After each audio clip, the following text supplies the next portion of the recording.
northeastern Oklahoma, Tulsa County in northeastern Oklahoma, Wagner County in northeastern Oklahoma, until 2:45 a.m. Central Daylight Time.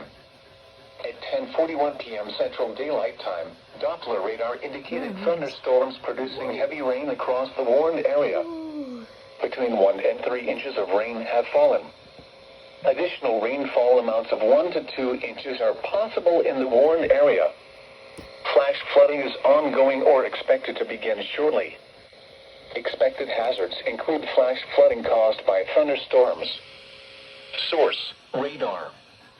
The following attacks are expected: flash flooding of small creeks and streams, urban areas, highways, streets, and underpasses, as well as other poor drainage and low-lying areas.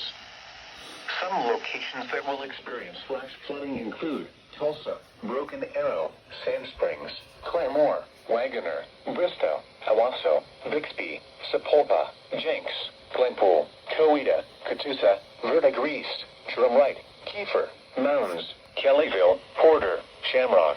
Turn around. Don't drown when encountering flooded roads. Most flood deaths occur in vehicles. Be especially cautious at night when it is harder to recognize the dangers of flooding.